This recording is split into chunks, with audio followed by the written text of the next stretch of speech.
Well, the need to cool down is heating up, especially for industries directly exposed to the elements. Marcus Town speaks to companies in the construction and aquaculture sectors on how they're already feeling the burn and what they're doing to protect their workers. These construction workers are feeling the full effects of the midday sun. It falls to safety and health officers like Saravanan to call his colleagues in for wellness checks and water parades. On a big project like this, there are plenty of opportunities for signs of heat stress to manifest. Saravanan cites physical symptoms like rashes and breathing problems, or mental symptoms like confusion, all of which could lead to accidents happening on the job. For drivers or operators and also the worker working under the hot sun. So the roles require higher mental faculties and decision-making abilities in the construction side or susceptibility to impairment by heat stress. 6 in 10 construction workers surveyed in the Project HeatSafe study say they felt fatigued due to heat stress. Nearly 2 in 5 also complained of headaches brought on by prolonged heat exposure. It's why companies have stepped up efforts to educate workers on heat stress and ensure they have what they need to cool down, like using mist fans and taking more water breaks. The management have been closely monitored to see is there any things that we can improve along the way. But all workers are also instructed in the sense that if they feel unwell or they feel that the heat is something that is not bearable for them, all workers are allowed to rest at any time. But it's not just the workers on land who are facing the brunt of the sun. Out at sea, conditions can also get unbearable for fish farmers who operate in open waters, even those with shelter facilities. Singapore currently has 114 aquaculture farms registered, with over 3/4 of them being coastal or sea-based. But when it comes to farms that are run in a controlled or sheltered environment, there's only a handful of them in the single digits, with the rest being completely exposed to the elements. Aquaculture Centre of Excellence, or ACE, runs covered fish farms along this coastline. But their workers are not immune to heat stress. Hotspots can form around areas like this hatchery, where closely packed tanks raise the humidity, or on boats used to move people and product between farm and shore. For our OMR team, the operations and maintenance team, sometimes we have to operate the cranes during our fish transfers or for major farm operations. So that's another issue as well. We need them to have full concentration to prevent any injuries or accidents at the farm. The situation is not going to get any cooler. The mercury is forecast to hit highs of 35 degrees Celsius for the rest of the week. And the National Climate Study projects that very hot days and warm nights will become the new normal by the end of the century. Well, we want to find out more, and to do just that, we're joined by Associate Professor Shiao-Yng. She is from the Department of Obstetrics and Gynecology at NUS Yong Loo School of Medicine. And we also have with us in the studio Dr. Natalia Borzino. She's postdoctoral researcher at the Singapore ETH Centre. Welcome to you both.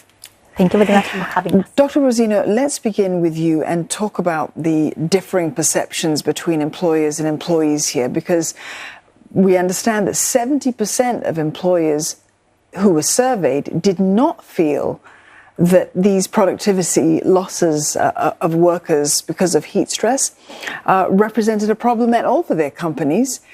Tell us why that perception exists, and does it pose a problem, that mindset?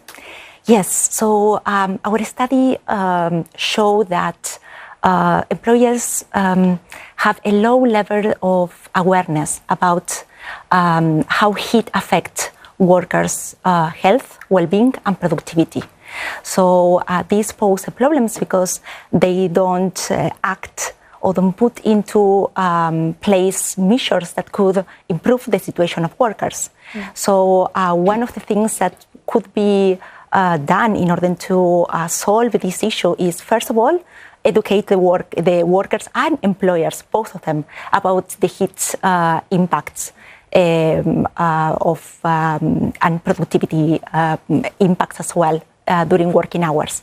And then another measures that could be implemented is to improve the communication between the workers and the supervisors, because we found that workers tend to push themselves into the limits even though they are feeling heat stress symptoms in order to finish the work and not disappoint the supervisors and not disappoint the employers. And this could be prevented if they feel free or more comfortable to communicate freely to the supervisors. I need to stop. So I need a break. I need a water break, and then continue working. Yeah. You just mentioned that the employers are not so motivated because they just, as Don said, don't feel that loss. But your survey also talked about each worker making $21 less for their employer every hot day. Now that you throw that figure in, I'm curious, how did you come up with that number? And do you think it's impetus enough to get companies moving in this area? Yes. So we asked the participants to tell us what is the degree of productivity loss that they perceive during a hot day. So in percentage, from 0 to 100%. And then that was multiplied by the income per day that they perceived. So we calculated the economic loss that each of the participants have during a hot day. So these 21 Singapore dollars represents the 24% of the income per day, so which is quite a significant figure. And employers should be concerned about this. Not because of the $21, that seems not a significant figure, but because productivity loss is related to heat stress symptoms, right?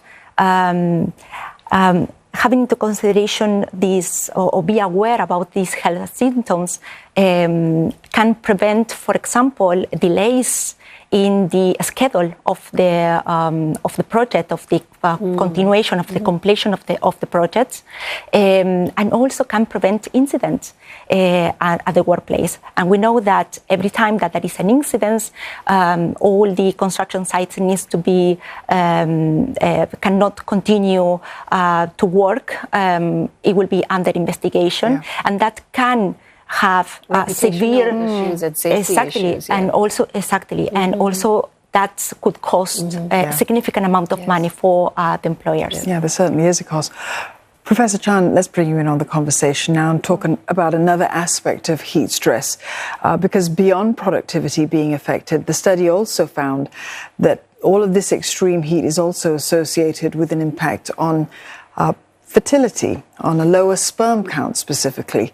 Tell us why that is. Yeah, so it is well documented that increased heat actually reduces sperm production. It reduces sperm survival, and the quality of the sperm reduces sperm motility. But what wasn't clear before was whether small changes in a tropical country where the temperature is fairly even, whether small changes in ambient temperature can also have an impact on sperm quantity and quality. So in a study that we did involving over 800 sperm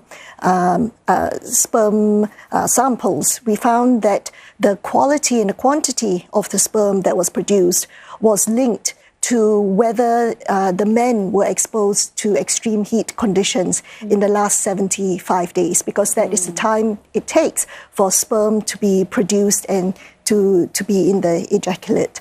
And we found that if the average temperature over the previous 75 days was over 29.8 degrees Celsius, then it significantly reduced the sperm count in the men. That's very interesting, because he also looked on the flip side at pregnant women. Absolutely. And the findings there was that there were actually lower risk of preterm births and smaller babies. How's that possible? Yes, so I think in Singapore, women have learned to adapt to the heat conditions. And from a survey that we've done, we found that women actually change their behavior in response to heat.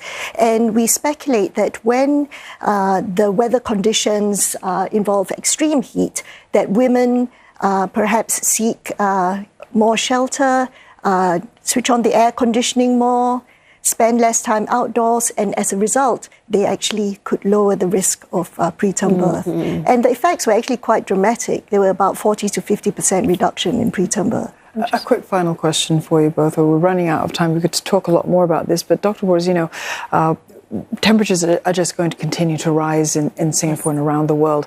What do you think needs to happen by way of that communication between legislators and organizations with employers, as an example, to sort of move this forward for improvements to be made?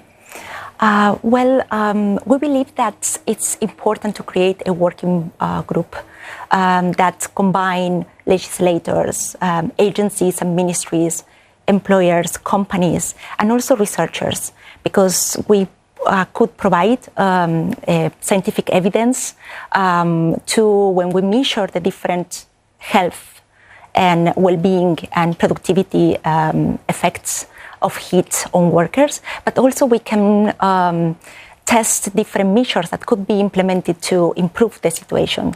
Once we have all this evidence, it would be more, employers and legislators and agencies and ministries will be more open to implement and escalate these measures to a national level. And Prof. Chan? Yes, men, if you are trying to conceive with your partner, then wear loose underwear, avoid saunas, hot baths, and keep the temperature low. Great advice there. Thank you, ladies, for coming in today. We've been speaking with Associate Professor Chan Shiao-Yng from the NUS Yong Lu Lin School of Medicine, as well as Natalia Borzino, postdoctoral researcher at the Singapore ETH Centre.